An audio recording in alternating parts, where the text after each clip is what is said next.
your host today, but also on the panel, we've got Igor's, Sarah Schilling, Mark Ellis, and Sarah Dawkins. So we'll be introducing them in a second. But why are we doing this session? Well, obviously a lot has changed for all of us overnight.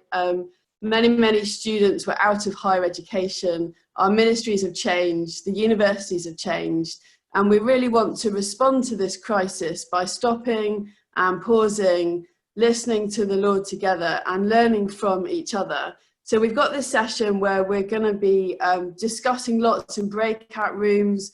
We've got 5 key questions that we want to discuss.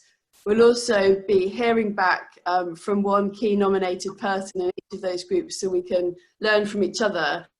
And then I've got a fantastic panel of people that have really innovated during the crisis. So Sarah Dawkins from Friends International, Sarah Schilling from InterVarsity Link, and Igor's from the IFES regional team. And they're going to be helping us wrap up as well, and Mark Ellis from CY in Ireland. So let's first of all introduce our panel. Maybe you could just tell us a little bit about yourself, what life has been like in lockdown. So Igor, do you want to start?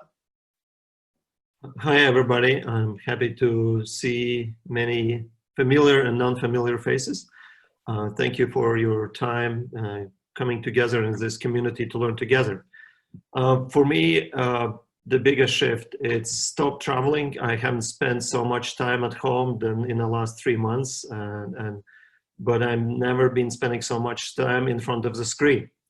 And it's been constantly adjusting to that reality, what I cannot change. And the biggest shift, it's just to moving online and build that community and connecting with people through the screen. And at the same time, managing fatigue, what you get constantly looking in yourself, and just you get sick of yourself in some ways. But anyway, it's me. Great, thanks Igor. Sarah Schilling, what's it been like in lockdown?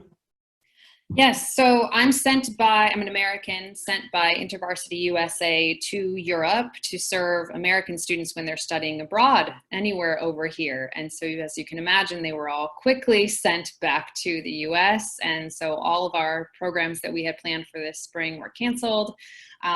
But we were able to, in about 3 days, my calendar went from completely empty and wondering what was going to happen to completely full, adapting all of our programs to go online.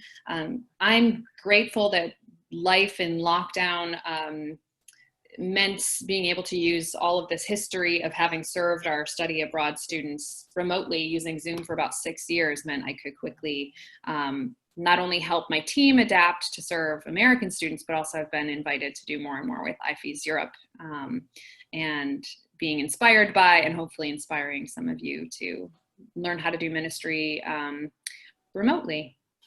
Great, thanks Sarah. Why are you passionate about being on this panel?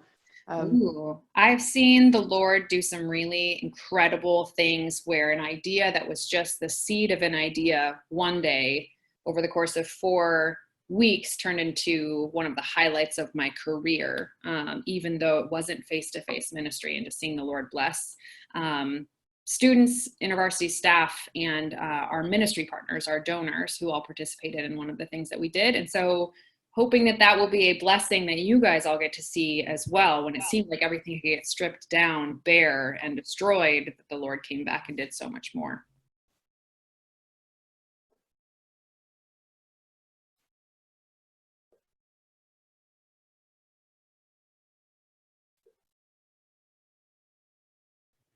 Who's up next, Nay?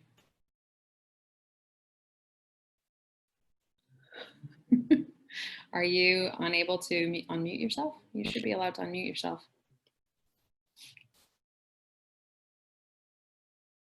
Okay, sorry. Thank you. Sorry about that. I was unable to unmute. So, can you answer that same question? Why are you passionate about being on this panel?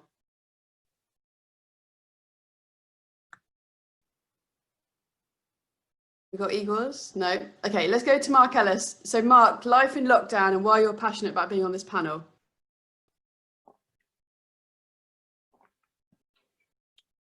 Oh, no. You should have permission now to unmute. Okay, cool. Thank you. Yeah, my name is Mark Ellis. I'm the GenSec, or the director of the CUI of the IFES movement in Ireland. And we have a team of about a dozen, but it covers 2 countries, Northern Ireland, which is part of the UK, which is enjoying Brexit, and the Republic of Ireland, which of course is staunchly in Europe. So we have about a dozen staff, and I guess with the lockdown and COVID and everything else, it's been a challenge, but it's been really rewarding and fruitful, I think, to see how the staff have responded to that, and the many opportunities that they've grasped during this time. So as to why I'm on the panel, I'm passionate about students reaching students and how we enable student leaders. I think I'm on the panel as the idiot child, just to share my ignorance rather than anything of any wisdom. But I'm thrilled by the way that God has been at work over the last number of months, and therefore I'm actually excited about the new semester coming in from September. We don't know what it will look like, but we know that God hasn't changed. And I think God has enabled us over the past, we had a sort of a crash learning time over the last couple of months.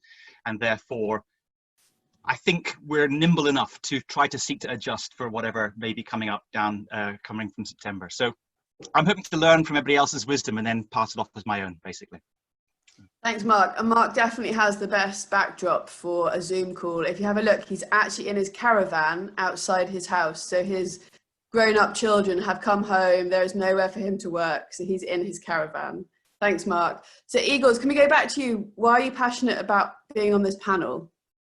Yeah, for me, it's learning together. It's basically going back to the fact that actually we need to, guys, admit that we need to have emotional courage to admit that we are not in control and we don't know.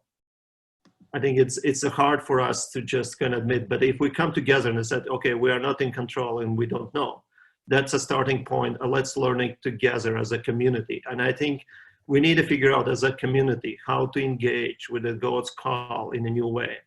And for me, that's why I'm gonna support this idea. That's why I'm here. It's just learning together with you guys, and also giving away the control and aspect that, you know, illusions that I know everything. I don't. Great, thank you, Eagles. So finally, we've got Sarah Dawkins. Tell us a bit about yourself, life in lockdown, and why you're excited about being on this panel. Thanks, Nay. Yes, so life in lockdown for me mainly revolved around trying to move house. I would not recommend it. Don't try and move house or areas during a global pandemic. But I'm now here, so I'm really thankful that that's happened. Also meant I spent 3 months living with my parents, which is the longest I've ever lived with them since before I went to university. So that was a learning curve in and of itself. I work for a charity in the UK called Friends International. So we're all about befriending and sharing the gospel with international students who come and study here in the UK. And I'm just pleased to see some familiar faces. I love working and partnering with the ISM IFES Europe network. And why I'm so excited about this is I think we have been heading towards a digital way of ministry for a number of years, but this pandemic has given us a real push that we need to do it. And I think this is just really exciting to see what is already happening, what other people are doing, and how students who are already living their lives online fully, pretty much, how we can best share the gospel with them in that moment. Brilliant. Thank you so much, Sarah. So I'm going to hand over to Eagles now. He's going to lead us through the 5 big questions that we're going to discuss. Yeah, as the leaders, one of our job is make decisions, and it's kind of on our table, and then it's a question how we make those decisions. And one of the aspects what contributes in the decisions, it's our ability to define reality. And we're doing with the 2 aspects of reality. It's God's reality. Circumstances doesn't change that aspect. Also, the call, circumstances doesn't change that reality. But we actually dealing with a small r, present reality here and now. And that's really changed. And how we actually correctly describe and assess that will define what decisions we make and adjustments we make. And together with other people, we try to kind of think, you know, where to start, how do the change process to start, and it being developed like tool we call the Rethinking Ministry.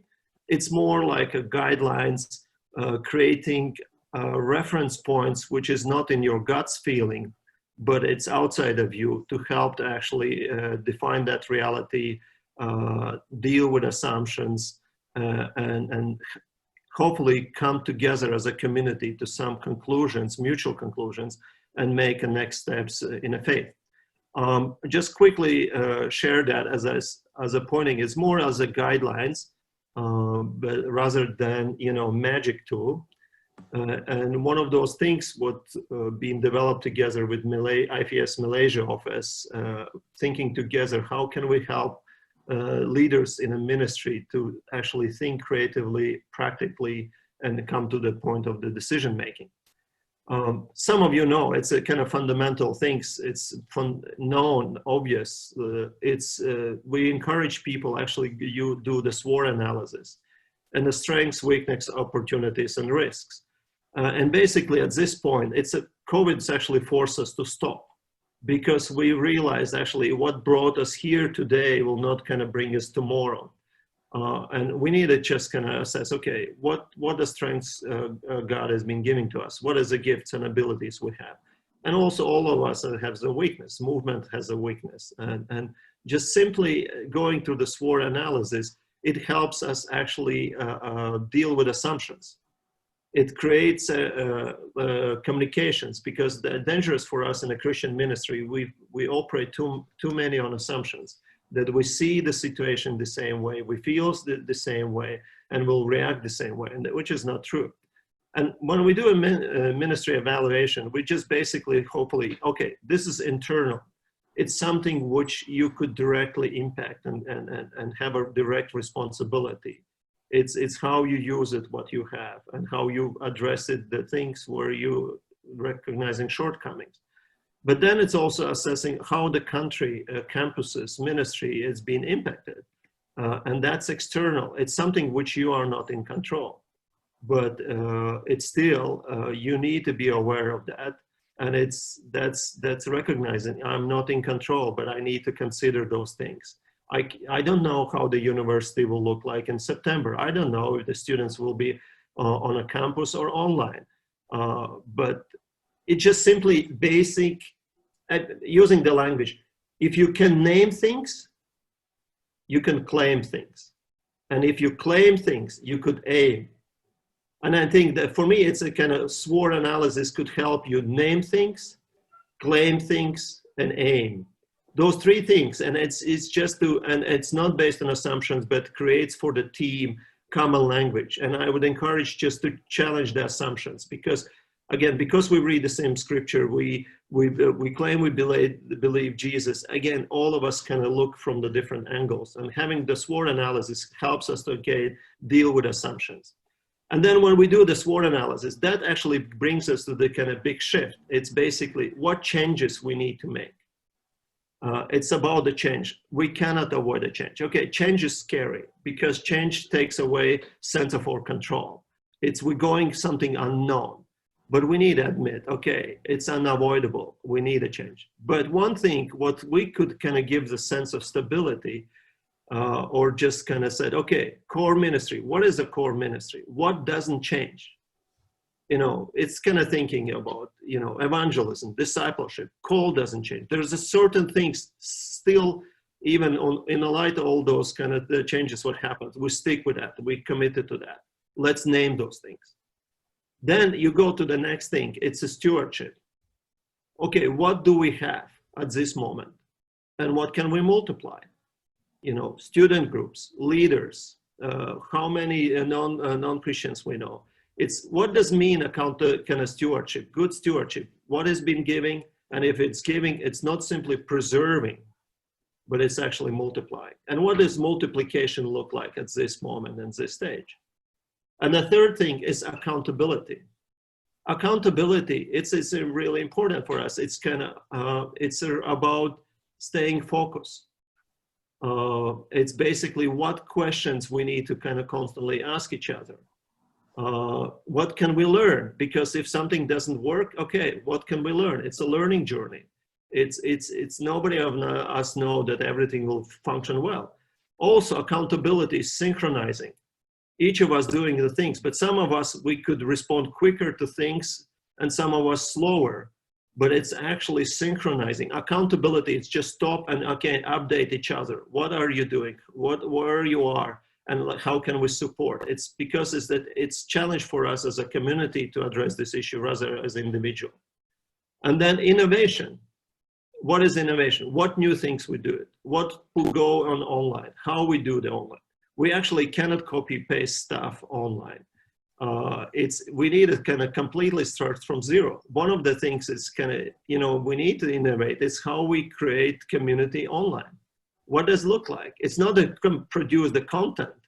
There's so much content already available. It's not the lack of the content, but how we actually meaningfully help people to connect with one another. Another challenge is basically, okay, when we meet in a face-to-face and when we have a conferences, there's a lot of processing going between official schedule, sharing the meals, drinking coffees, people discuss the content. But now, how do you do that? Drink a coffee, share the meal online. How the processing gonna take place? I'm just gonna just give you an example. We'll talk more about it, but we need to be innovative. We need to think outside of the box. And then staff well-being. How do we care for the staff? How we could support them? My experience, the staff actually got confused. Suddenly, they cannot contribute the way they contributed in the past. Their identity suddenly kind of, messed up in that sense. I cannot meet face-to-face. Some people are really good in the writing stuff and they produce a lot of stuff. Some of the people, they rather work with the hands, arms, meet face-to-face. They can't do that. How you kind of provide that support? And those kind of, it's more recommendation, kind of look from those kind of 5 categories. And then it would help you as a community to basically engage in a meaningful, practical way. There's more tools available, but what we wanted today, basically, together with you, go through these questions, and we want to start with the 3 questions, and you can choose either you want to address in the breakout rooms core ministries. What should be the core ministries? What is good stewardship would look like in your context, or what is accountability? And basically, you can put choose one of those 3 questions, and they will divide us in a breakout rooms, and we could discuss those questions, and actually then afterwards we'll come back, actually contribute and share our findings, and that helps us together reflect using those 5 categories. Nay, did I miss something? No, that's great. Thanks so much, Igor. So what we'd like you to do is rename yourself. So at the top of your screen, there's 3 buttons on the right. And we want you to rename yourself with the number that you would like to discuss. So for example, I'd like to discuss number 1. So I'm just putting number 1, Nay Dawson. So if everyone could do that, then Sarah Schilling is going to sort us into groups. So if you could do that as quick as possible, then we're going to put you into groups. Igor, do you mind stopping your screen sharing? Sure. We're just going to keep it that people could see it, then you could. Oh, I see. It's in the chat as well, actually. Okay. Thanks. So yeah, once you've renamed yourself, then Sarah is going to go as quick as possible. You might want to use this time to have a quick toilet break or grab a drink, because it might take 3 to 5 minutes or so. Yeah, rename yourself and start thinking about the answers to that. And in about 3 minutes or so, hopefully, we'll be popping people in.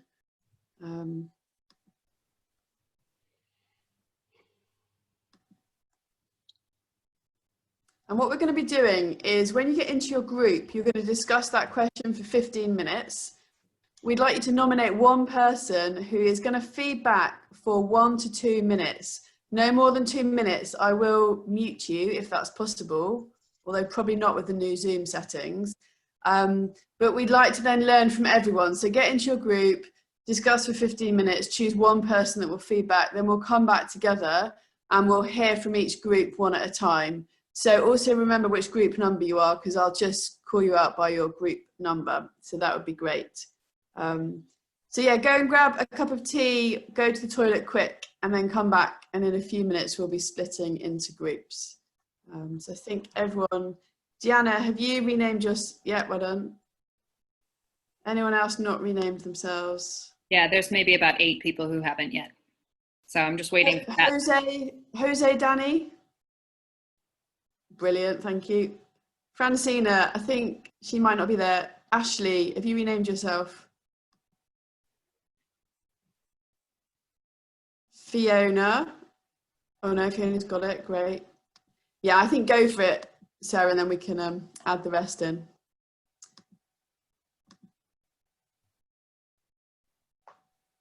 Whilst we're here, another thing we'd really love to encourage today is that you write a response to what you're learning and thinking about. So if anybody would like to write a blog post or would like to write a contribution for us to learn from each other, then please send it in to us at admin@ifeseurope.org. We'd really love to receive that so that we can continue learning outside of this session as well. So.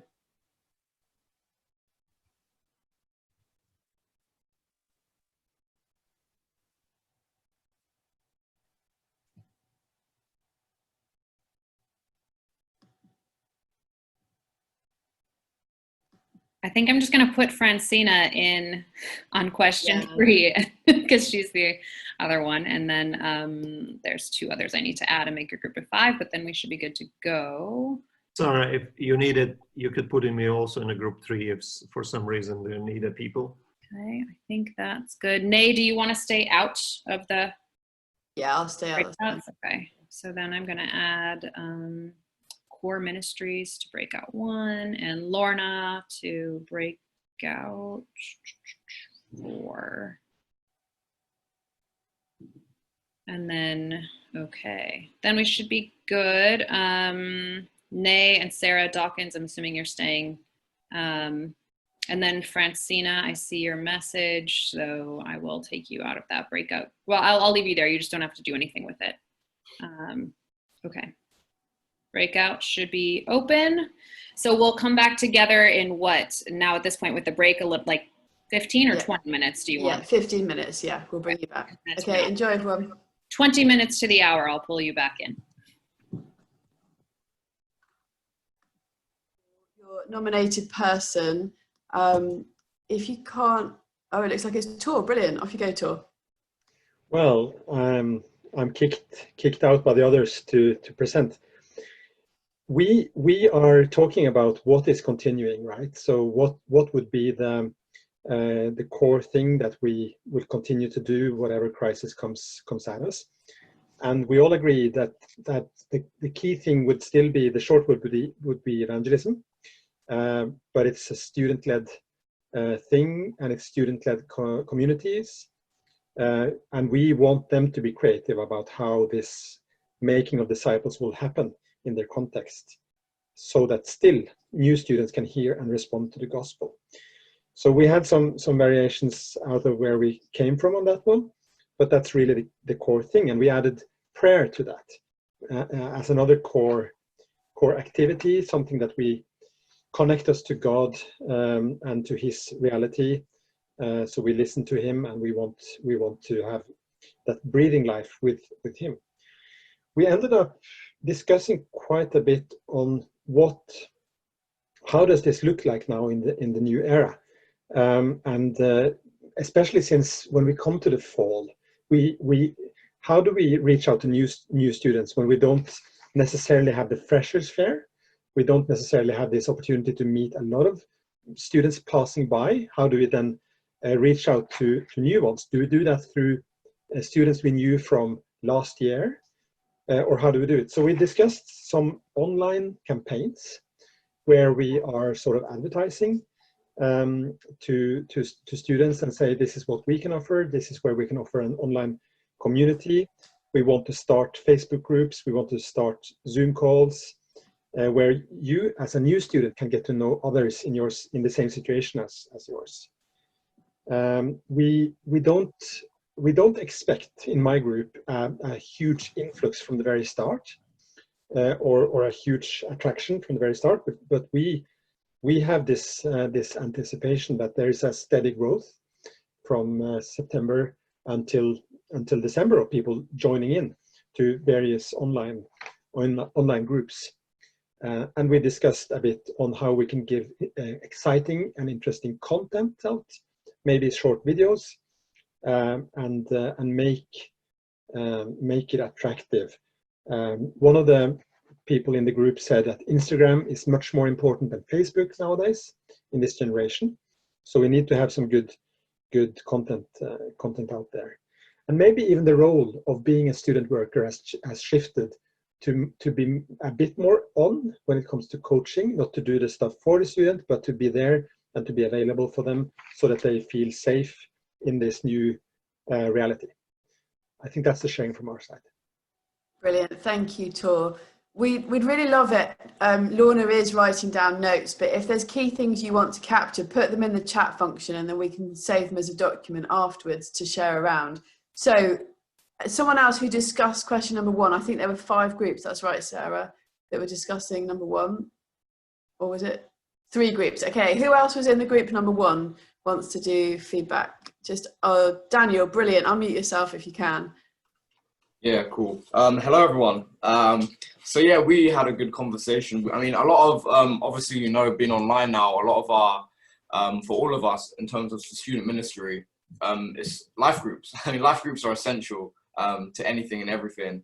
And I don't know what it's been like for some of the rest of you, but we were saying how it's been surprising where maybe some people have been a lot more quiet normally, or we wouldn't expect, you know, to kind of stick around during this time, have actually stuck around, have actually kind of, you know, been almost raised up, they're way more involved. And some of them maybe the students that, you know, or you've been kind of discipling or whatever, who you thought, you know, you guys were tight, but then they've just been ghosting, like they just disappeared, and you're like, well, there's not that much you can do. I think one thing that is important, like I mentioned, was, you know, don't be disheartened. As long as you're sending them messages, as long as you're trying to call them up, you know, you're doing everything that you can, you're being a good steward of what you can do, you know, that's all, apart from prayer. And that was a really important point that Tor, is that your name? Yes, sir, Tor, said prayer is so powerful, so definitely keep doing that.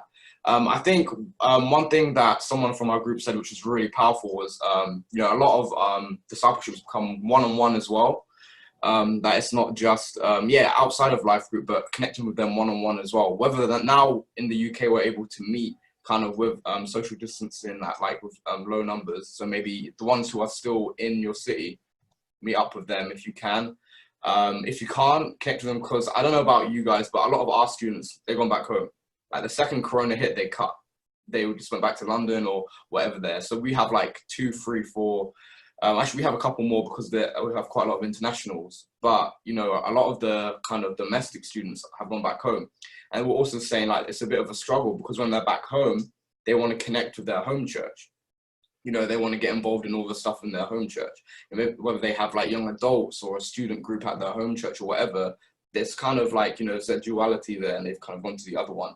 So that's where I think it's so important with the, you know, the calls or the messages, like, you know, call them up and just pray for them, send them a voice message, and which is a prayer, you know, or even, you know, send them a prophetic word, or, you know, whatever you feel led to do, send them something, because you're still keeping that contact there. Because it can be very easy, especially over this, you know, the summer period, to just like almost completely cut off.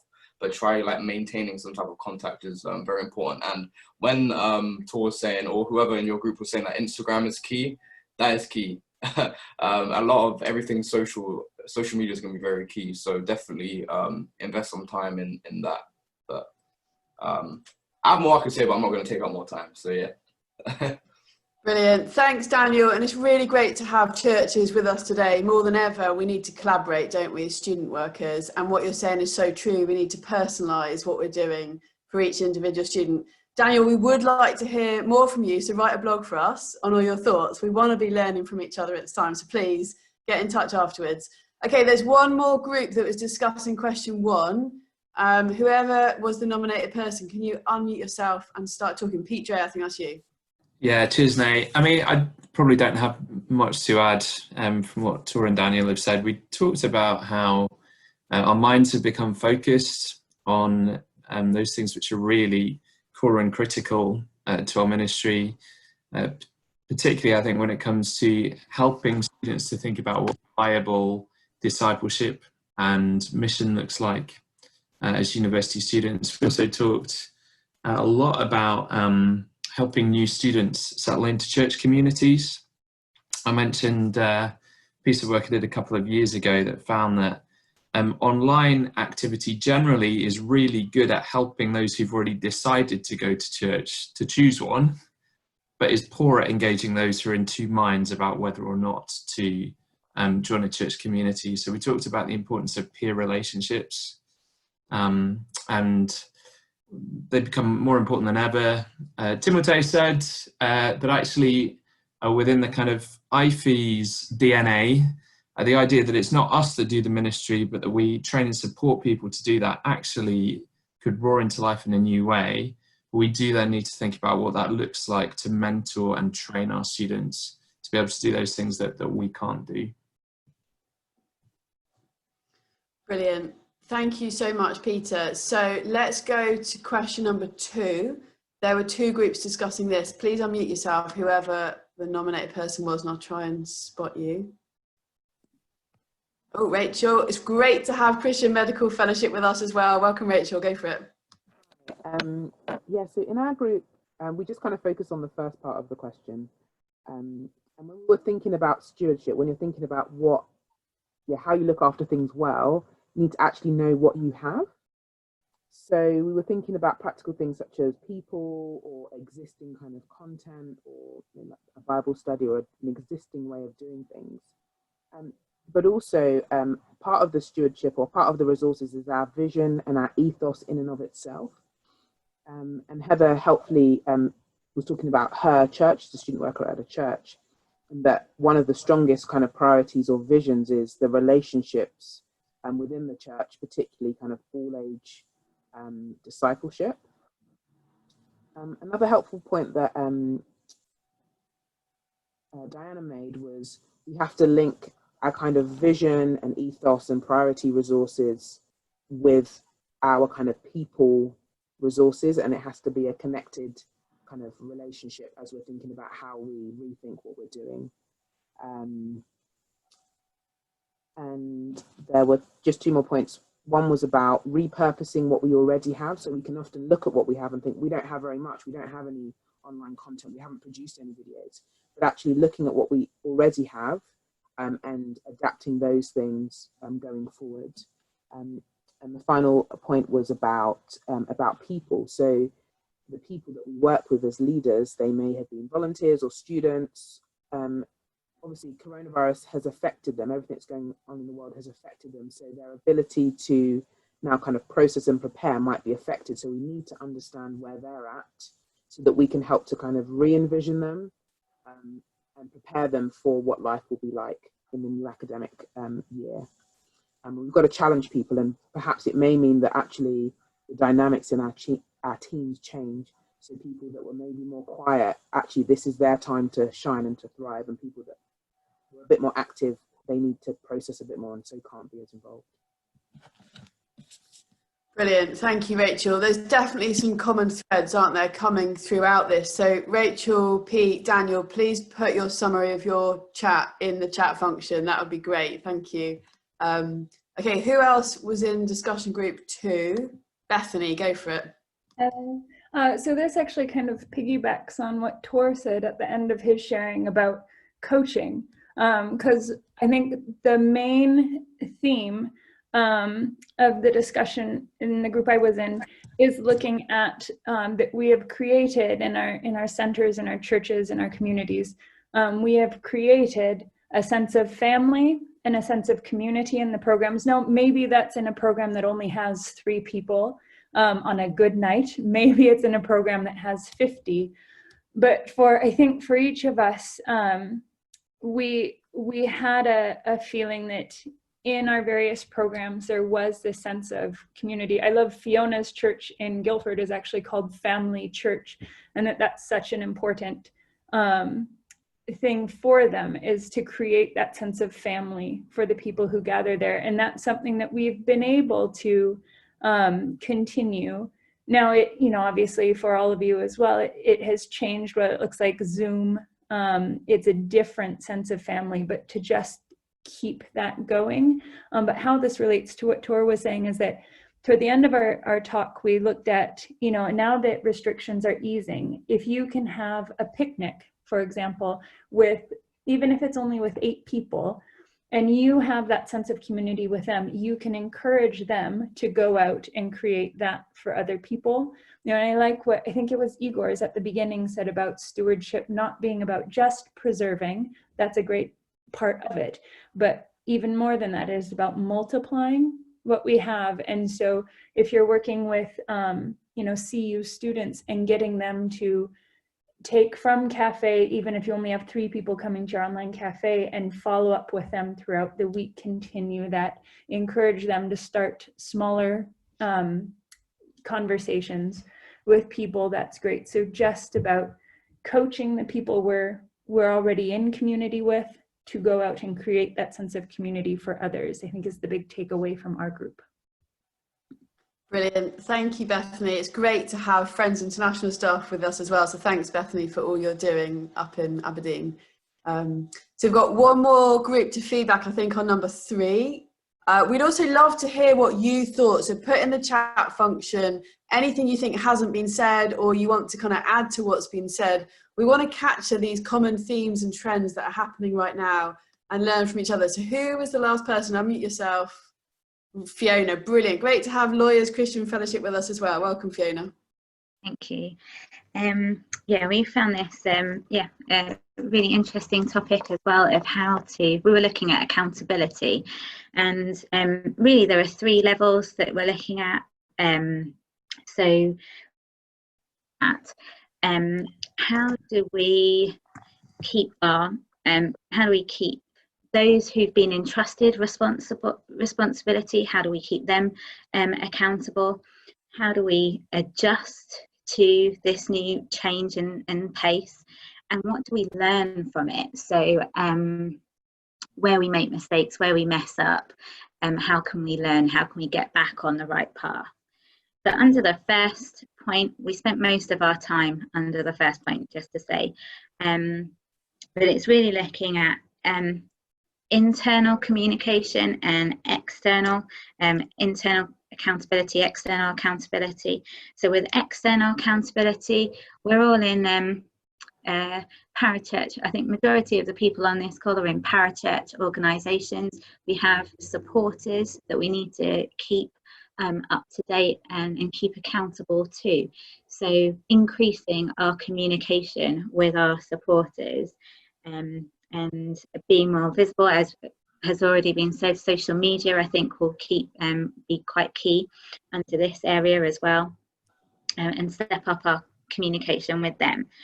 Internally, we said it was really important where you have organisations and you've got a leadership team, and then you've got the rest of the staff, and then you've got students being in charge of groups or heading up groups. Like the general CU model is to have a CU exec, you know.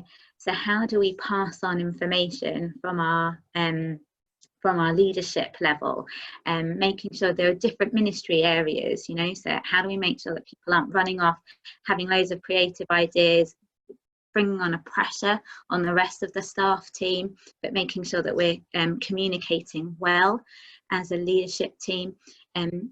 Something that came up in our group as well is sometimes you might need to repeat that communication, repeat those ideas that are coming up, repeat what we are, what the new ways in which we're moving our ministry areas. So making sure we keep that communication up, and it's getting passed down to the staff and then student leaders. And then we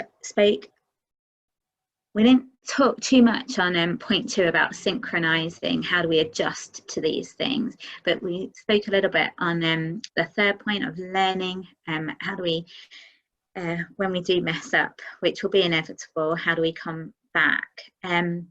It's really giving people space. Igor mentioned this at the beginning, giving people space to mourn, but not just that, giving people space to to accept their failings in this.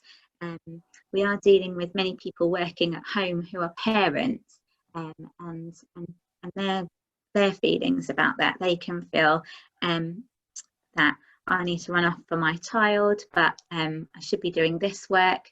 And are we giving them space as parents as well, and allowing that communication? So yeah, just a few points mainly on the first, and internal and external communication. Brilliant. Thank you, Fiona. It's so good to have different churches, different organisations here with us together as we're working this out.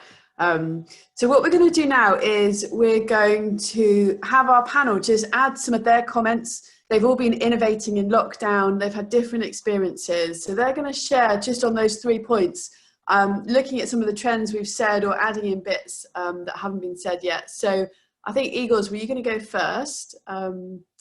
Let's have Igors share some of your thoughts.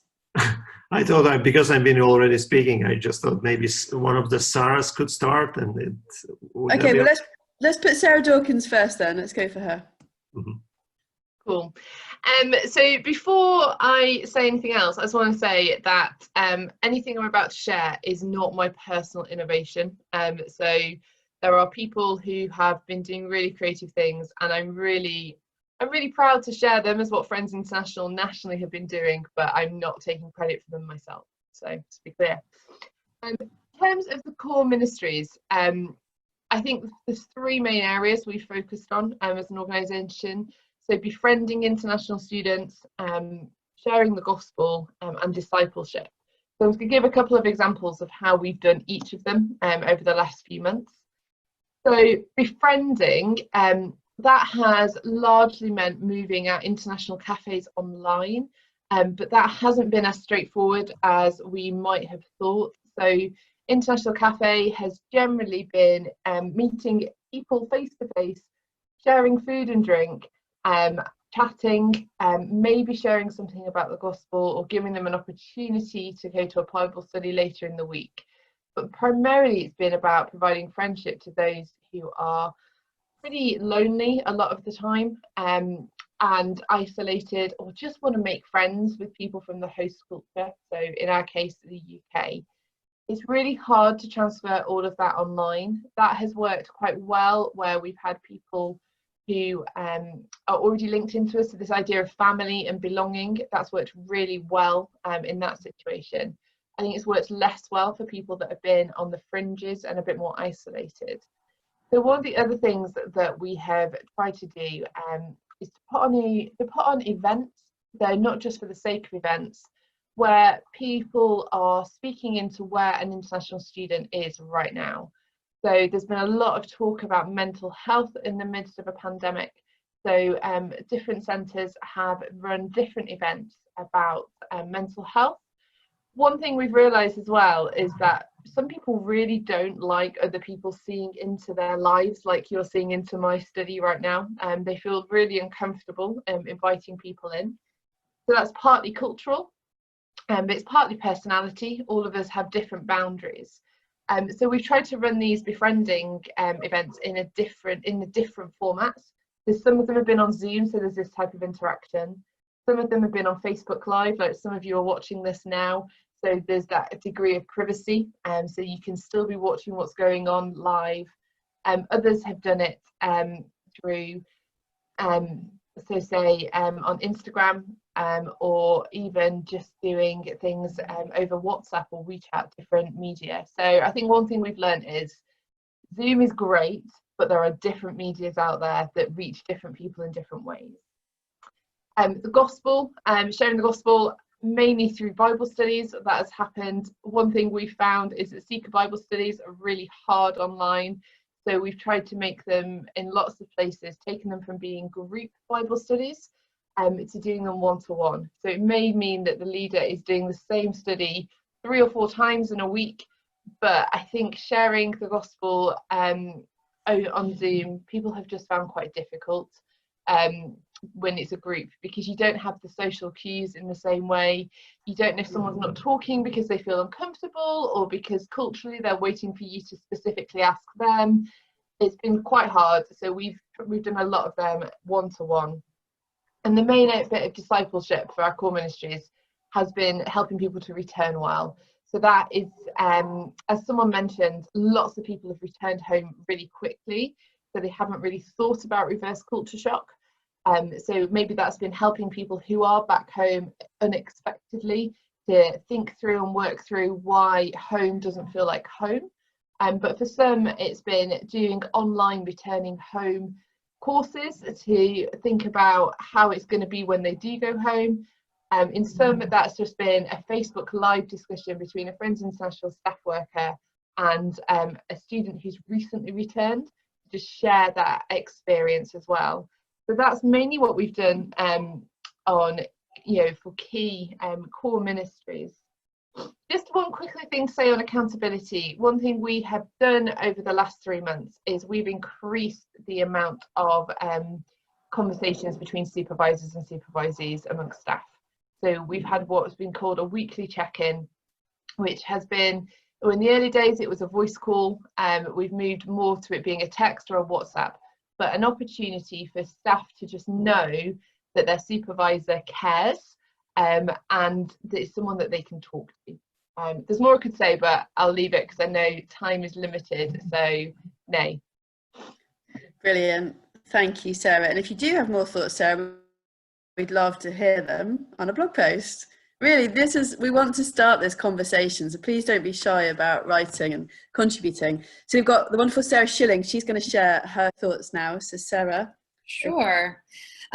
So I'll speak to stewardship, and my hope is that even though the example that I'll share, which is incredibly a specific context, my hope is that you'll see opportunities for how that might work for mission weeks going online if they need to at that point, weekend getaways that you may have had planned, things like that. So this spring, as I said when I introduced myself, we had 5 planned in-person retreats that we do every semester in Europe, in different countries with American students, and then any other student that they've met along the way that they want to invite. And so these are rich times of retreat, of spiritual formation, and even a time for the Christian students to invite non-Christians to come and encounter God for the first time in a new, unexpected way while they're going to a place they may normally go. So coming here to Paris, where I live, but not looking at it through the eyes of a typical tourist, but looking at it through the lens of scripture and times of prayer and of discussion. So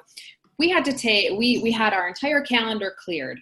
And we were thinking, what do we do now? At first, it wasn't even on our minds to adapt those, but we were given the opportunity to give a 1-hour seminar for InterVarsity staff only. And so we experimented there. How do we take our experience that we normally do in Ireland and bless staff with it in this particular context? So we did that for an hour, and I won't go into detail on how we did that, because what we ended up being inspired to do in that moment was, oh, wow, we're onto something here. Like, you can actually take these beautiful experiences that happen in some amazing place with rich Christian tradition somewhere in Europe and bring it to people's homes in this current climate that we're in. So what we ended up doing was creating a hybrid online, offline retreat for not just for students, but for InterVarsity staff. And not just that, but for our ministry partners, our donors. So we were able to steward this little thing that usually requires flying to somewhere else in Europe or train or what have you, getting there, and having that happen in person in these spaces. And we figured out how to do that. So very, very briefly, as brief as I can, this spring, I was supposed to lead a 100-kilometer trek on the Camino de Santiago in northern Spain with students. So how do we take that physical, very physically taxing experience of walking 6 to 8 hours per day and praying together, and sometimes praying in silence and chewing on scripture together while we walk, and discerning how God is meeting us on that physical journey?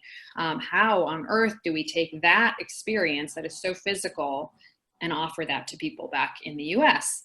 So what we ended up doing is not just figuring out an online substitute for that, but a very rich experience that ended up being something that can stand alone, but also be done multiple times. Once it had been made once, it's now easier to redo. So what we ended up doing was normally we walk 5 days of walking on the Camino de Santiago. So what we did was we created 5 audio guided walks on the same themes that arise when you are walking it in person. So simplicity, you want hardly anything on your back. You want to be lightweight, and what scriptures talk to us about kind of lightening our load.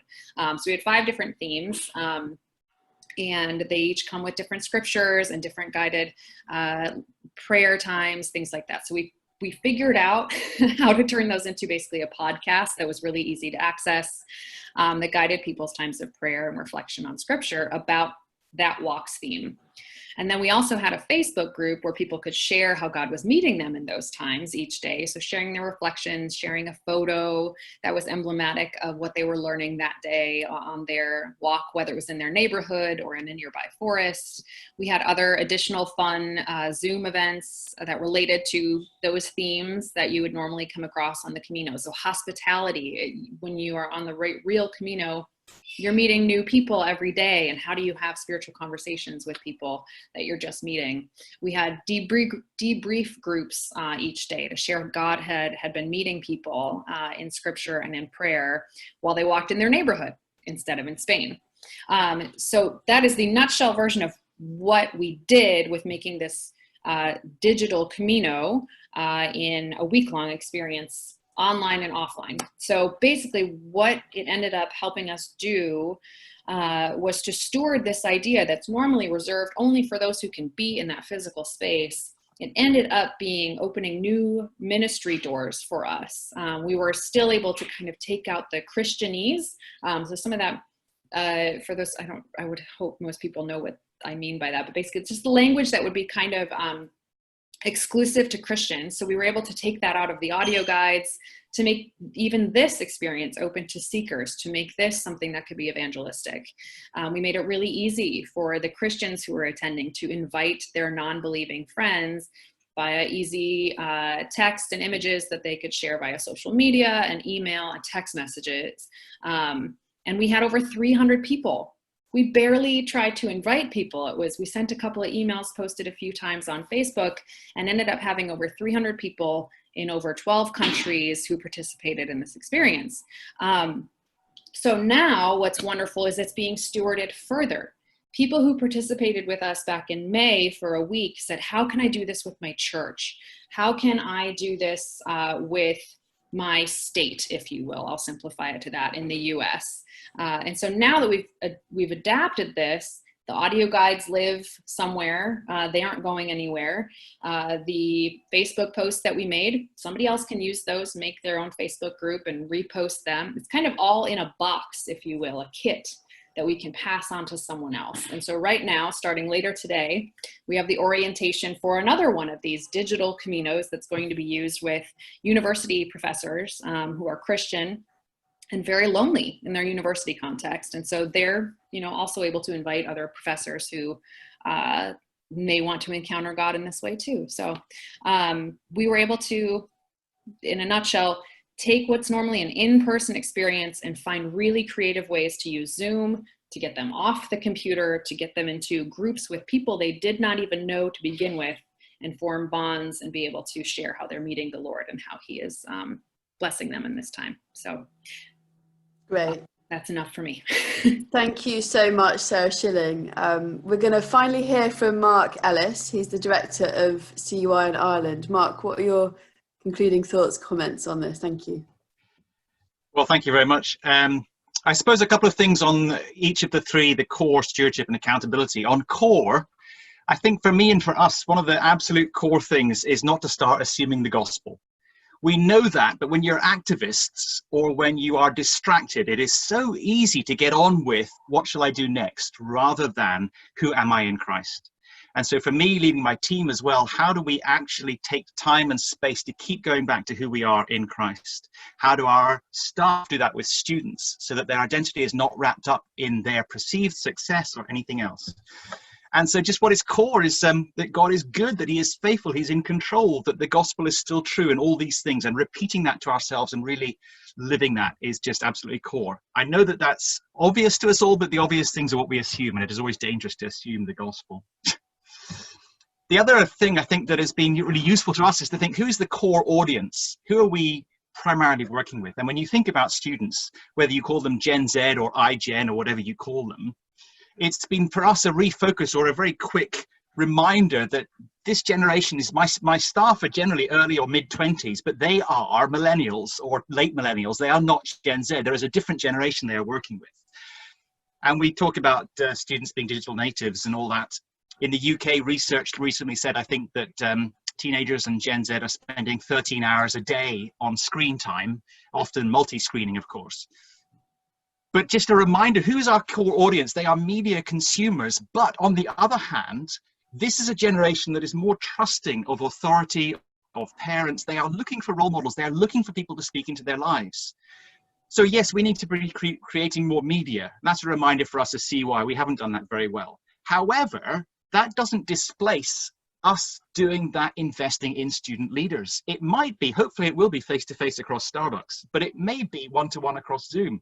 Whatever, if we are not feeding into their lives, they will be looking for other role models to show them and to tell them which media to consume. So if we produce lots of media, someone else will tell them what to consume. And actually, it's only the one-to-ones where you're going to get heart change.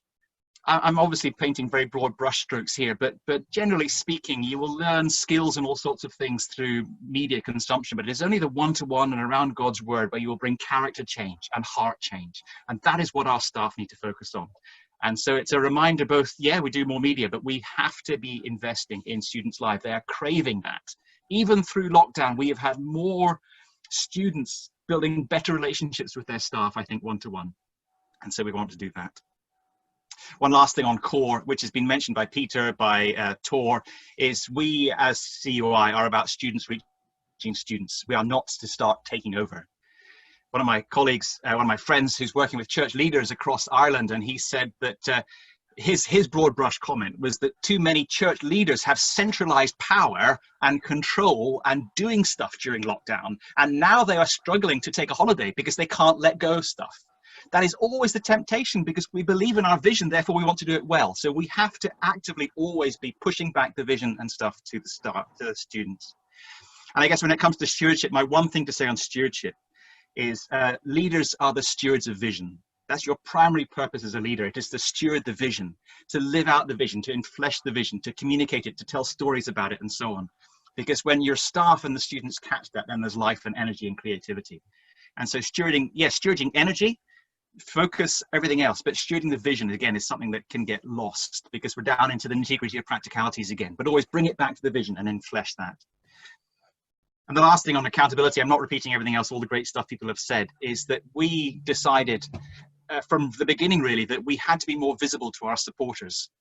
We don't have shareholders, but our stakeholders primarily. We are a movement that is about students, staff and supporters together, and we have to do better at telling our supporters what we're doing and drawing them in. So we were looking to appoint, we haven't had anyone in a communications role for many years. We were looking to appoint someone from September, but we brought forward that appointment to April part-time because we needed to invest. In other words, we chose to invest more money that we didn't have into communications from April because we need to do better in telling our stories.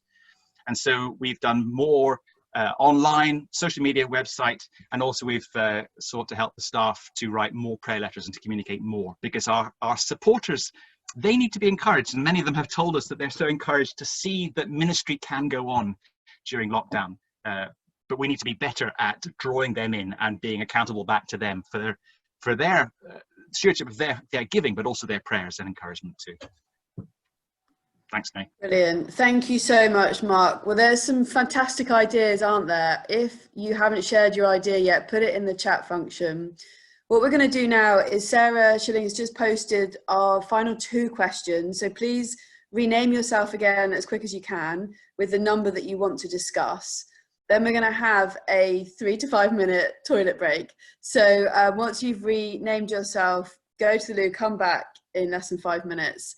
We're going to have a break because it's important to pause in long meetings like this, but then we'll go straight into those breakout rooms again. So rename yourself, go to the loo, come back in. Can I just quickly introduce those questions again, to reinforce? Yeah, sure, go for it. Yes, there's a kind of 2 more categories outside there's those 3 which we mentioned. Innovation, in many ways you already heard good ideas, but it's just when we think about innovation, one things which we need to start to do, one things what we need to stop doing. But it's what it looks like thinking outside of the box. And then the fifth category is staff well-being. How do we care? How we support? How we stay connected? And those would be, again, the two categories which you could choose one of them, and we could go in a breakout rooms and then learn more about it. Thanks, Nate. Great, thank you, Igor. So rename yourself. We'll start again in 5 minutes, okay? Thanks, everyone. Yeah, we were question number 4. Brilliant. Welcome, Rosie. Thanks. We were talking about online content, and yeah, just videos being really important, and ideas like not just having stuff from the staff team, but from people at your church talking about why they love your church, or what it's all about. But then also thinking about meeting students where they're at, and so sort of a student survival guide, or issues that students are facing like mental health, or how do I create community when so much is online. How do I make the most of online lectures? Could there be a virtual guided tour of the campus or something? Could we even offer to do that for the university? And in general, building better relationships with the universities as part of that. We also talked about the strategy, and so making a plan for the whole term, not just sort of a haphazard day by day online presence. And also the importance of joining with other churches and groups in the area and the community, sharing resources, not being competitive about whose students are whose, but just partnering together to serve students, but yet still having some sort of local community as well. That's one of the main things. Brilliant, thank you, Rosie. Again, it's wonderful to have different churches with us today, so thanks so much, Rosie. Who else was in a group discussing number 4? Please unmute yourself. Great, Joni, unmute yourself and go for it, thank you. Hi, we discussed different things that we found new strategies that could help engage with old and new people.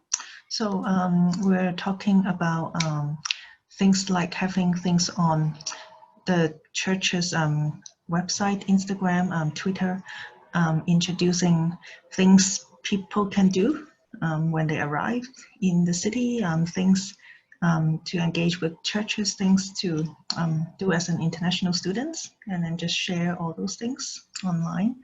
We're talking about Facebook ads that target people from different universities, or people with special interests like IELTS, so we know it's international students, bringing them to the attention of the online events that we are having, and using meetup.com, because we end up attracting people from around the world who would not meet with us face to face, so that was interesting. This WhatsApp group of discussions of important topics that students will find interesting, then just sharing them among a lot of the already existing groups, but people also bring in new contacts as well. And then, also discussion events of topics that we know the students will be thinking about, things like making good use of their time in the crisis, anxiety, depressions, and stuff like that. If I miss out anything, so people in the group can jump in. Thanks so much, Joni. Yeah, please put in the chat anything that you think hasn't been shared yet. We'd really love to learn from each other. So I think the group that discussed number 4, everyone unmute themselves. Hi, so we were discussing number 4. We didn't nominate one person, but I've just got a message saying that I'm nominated, so I'm trying to remember everything that we said. So we mainly discussed some big questions that we had, and less answers, but looking at what some others have been doing. So one of our big questions was how we're going to connect new students in September. And what would church searches look like, especially if they're done through churches in tandem with the Christian Union? What would that look like when we can't gather physically? I know I've been thinking about that and how church searches can grow and be better in the cities that I work in, but now everything's up in the air and we're going to have to think again. And one of the things that we recognize is that churches will probably students will gradually arrive, and there may not be a big spike at the very beginning. That's just speculation. I don't know that. But we were anticipating there may be some who want to jump into the university experience, even if they're at home, and connect. Some will arrive on campus and will move. Lots of universities like Chichester that I work with is hoping to begin on the 17th of September, others much later in the term. But nonetheless, there may be some who are staying home, especially international students. So how do we create something, even like online groups that are accessible to those who want to join but haven't yet moved, and accommodate that, especially as lockdown may ease in this country? And what about those who haven't yet arrived? I know some universities are opening to international students later in the year than other students. So I think that's one big question that we had. And then for time zones, do we then do things at different times? So I know in Friends International, many groups have been happening in the middle of the day, which is for the evening in other time zones for those reasons. And we had big questions as well about how do we do things with bigger groups that might not be as conducive to online, especially student groups that might do less small groups and more all together. How do we then create that sense of whole community with everybody together? Those were more questions that we had, but because we didn't nominate someone, I didn't write down as much because I was thinking. So please chip in if you're in my group. Great, thank you, Fergal. And Fergal's from UCCF. Brilliant to have different national movements with us today from IFE. So thanks so much. Please pop in the chat. So question number 5, I think there were 2 groups. So who wants to unmute themselves first? We'd love to hear from you. Great, Ashley from Spain in GBU, thank you. Yeah, so we were talking about staff wellbeing and the different initiatives that we were kind of doing and how we were kind of adapting, had to adapt quite quickly. And we were saying how it is like very draining being online all the time, and how actually we had to have grace with ourselves and putting boundaries and putting limits, and then also encouraging others. So those who are supervising staff, encouraging them to take boundaries, whether that means as well taking like a week off at some point over lockdown, and then those of us who are staff encouraging the students to do that, but also modeling it ourselves. So saying whenever we're signing in later because we needed to rest, or whenever we're signing out earlier because of that time to rest, and then also sharing whenever we don't do that, and being real and honest with each other. We spoke a bit about how you're competing for online time, and there's no break of the online and then physical meetings, and then the different impacts of what that have, and how one thing we found that phone calls were really a good way of overcoming that. So not just always being online and having like the video call, but just being able to go for a walk and ring a student and have a change of scene. So we were talking about those different initiatives, things that have worked, things that have not worked, and how there's need to be in more communication, like once a month debriefs weren't enough. It kind of jumped to being once a week, and found that was really helpful. So that's a quick summary. Brilliant, thank you so much, Ashley. And our final group, who wants to unmute themselves for that? Yeah, Helen, brilliant. Yeah. So I think one thing we recognise just that needs are different. People have different needs, and so needing to have a different approach and not just kind of a one size fits all. I think we talked a bit in our group about that needing to have balance between giving staff freedom. So I think there's that feeling of pressure, feeling of needing to suddenly being in a situation where maybe you did feel competent in what you were doing, and suddenly all of your plans are just thrown out the window. So now how do I function in this new circumstances where maybe I just don't feel very competent? And so giving people freedom to try in an environment that is safe, where there is freedom to fail, because I'm recognizing we don't know what we're doing. We are trying new things. And so giving people the freedom in that way, but also freedom to need more time to rest or time with family, and giving people that freedom and space while at the same time being present, because some people have needed more contact or more guidance. So trying to find that balance really of, yeah, giving freedom, but also being present and maybe having more contact, but a contact that gives peace rather than that just creates more stress. So I think, yeah, Sam was talking about in Belgium how they used to require staff to come up with sort of like a weekly plan, which they would send to their supervisor, but that was just creating more stress. So they stopped doing that, but they've still had probably more contact as staff, but more on sort of community on Zoom together.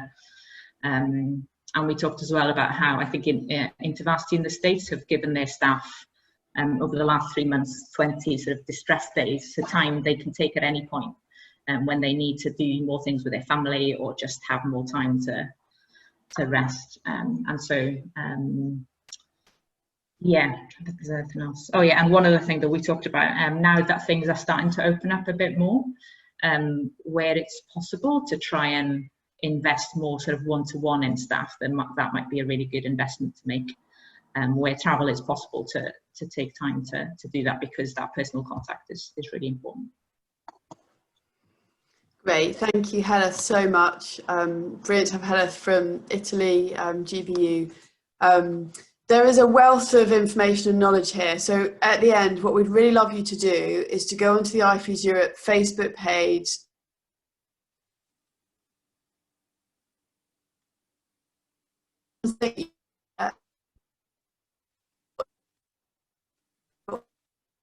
Love you to one of your questions up there so that we can start a conversation. We're going to hear from some of our panel now. So Igor, do you want to start us off just summing up, reflecting on those last two questions?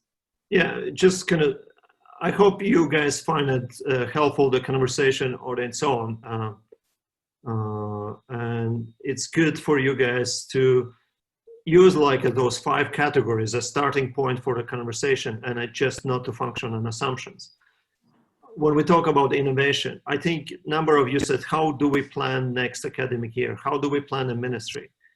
I think we need actually to kind of admit, first of all, we will not drive any more cars on the fuel only. That basically we will not go back to horse riding. If you look, it's not coming back. Even the COVID is stopped. We will not kind of continue to be able to do ministry in the same way as we did before COVID. It just simply needs to admit. But it's also, it does mean we forget everything good about the past, but it's actually what we carry on to the future. And the analogy I would use, okay, we need to actually drive hybrid cars. Hybrid cars is basically used kind of this source of the energy. It's the face-to-face and online stuff. And I think that's just the one thing for us to think.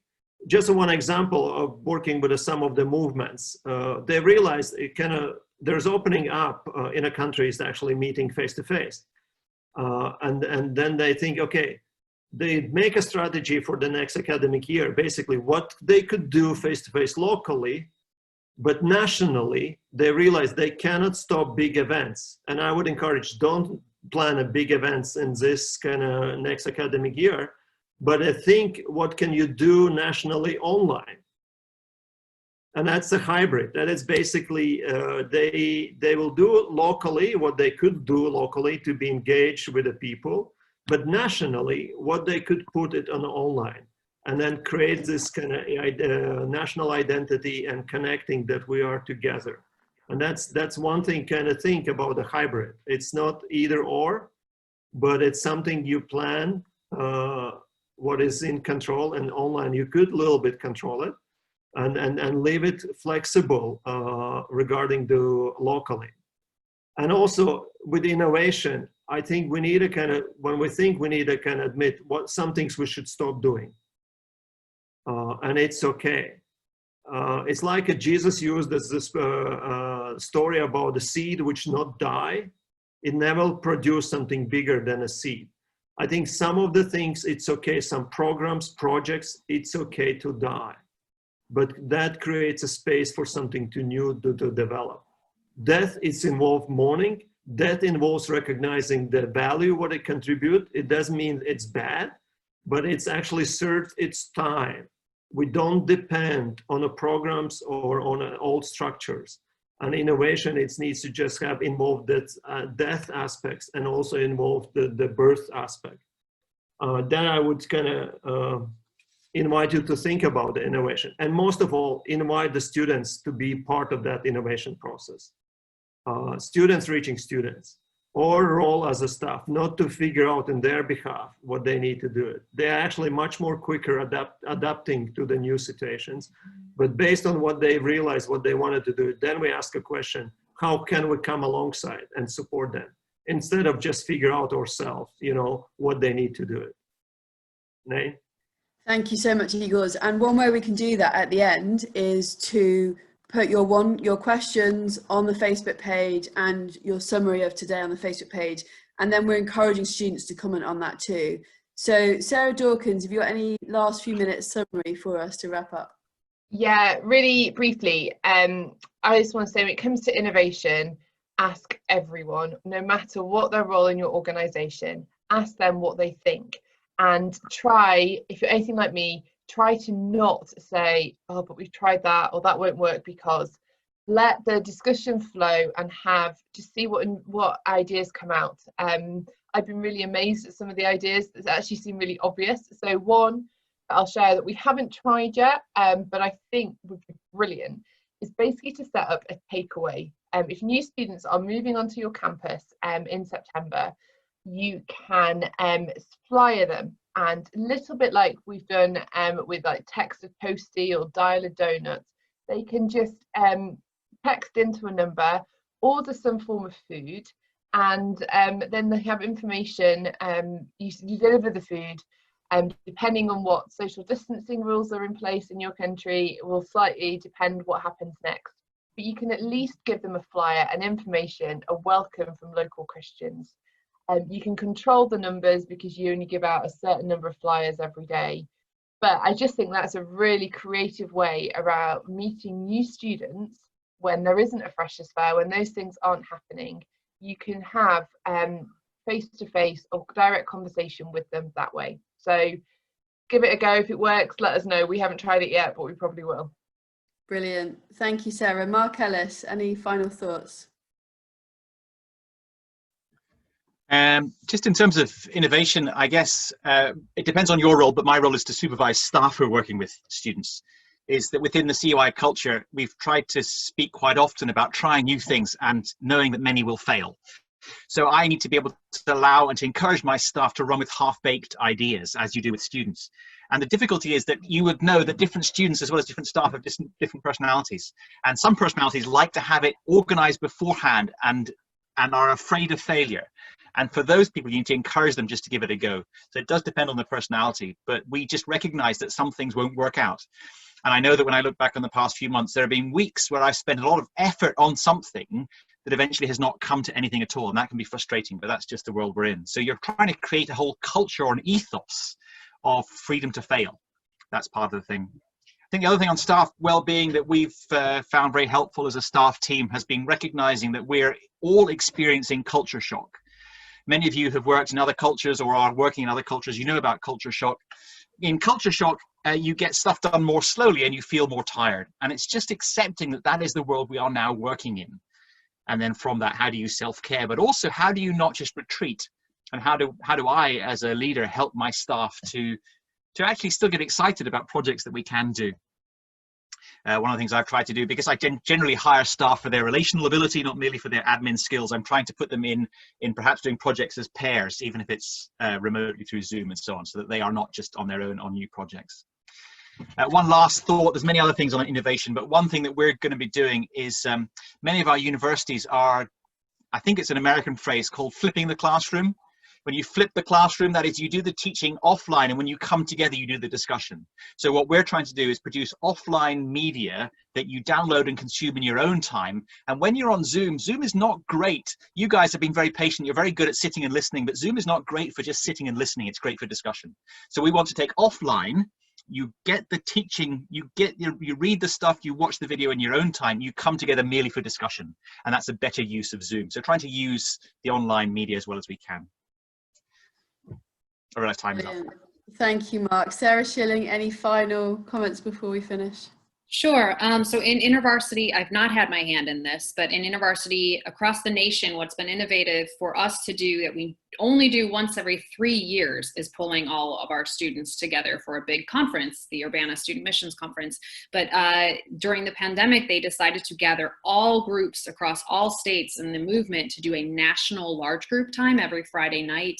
It reminds us how big the body of Christ is and that we're not alone in our little ministry in our part of the country, but it was also an opportunity to give calls to faith online as well. So this isn't centralizing power the way that Mark was speaking of in our first for our first breakouts, but it's relieving that responsibility of how do we put on a large group with worship, with all of that online, so that the staff and local spots can focus on what's happening locally throughout the week. So maybe for your context, it's not the entire nation of groups coming together in your country, but it's 2 or 3 groups who decide for this season, let's partner together in these events that we may do weekly. I think of something like Paris, where every Friday there was in person in Interfac, all of the groups across the city coming together every Friday. So instead of Paris having to do that alone and figuring out with their tiny team trying to put that on, how could they join up with another city or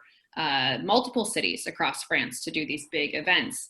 And for fall, what InterVarsity USA is doing for new student outreach is taking that national approach again and trying to do one big event per month between August and October, helping pool those resources and that energy as students are arriving gradually back for the semester and gathering names and then helping them get out to their local groups. They'll be doing that again. And then the last thing, because it touches upon what someone was asking about earlier, is how do you build community on these really big online events? Ivy Live, they have Zoom after parties that are then sorted either by location or by a certain interest. And I also had seen video of students watching the live stream on one part of their screen and then having their own private Zoom conversation on another part of their screen. So they're watching the event together, if you will. So that's perhaps one idea. Amazing. Well, thanks so much to our brilliant panel. Thank you to everyone who's contributed today. We've really enjoyed doing this with you together, and our hope is that we collaborate together more and more over the coming months. So one way to do that is to go straight away to the IFES Europe Facebook page. I put the link in earlier to put your questions from today, your comments, maybe one comment of something you'd like to share from today. Then we can get the conversation going much, much more. We're going to meet again in September after we've had more time to think and process. We'll set up another event from that today. But that's all for today. Thank you so much for coming. We're really grateful for you and for your contributions. So see you again, and please let's keep talking on our Facebook group as much as possible. Thanks a lot. Bye-bye.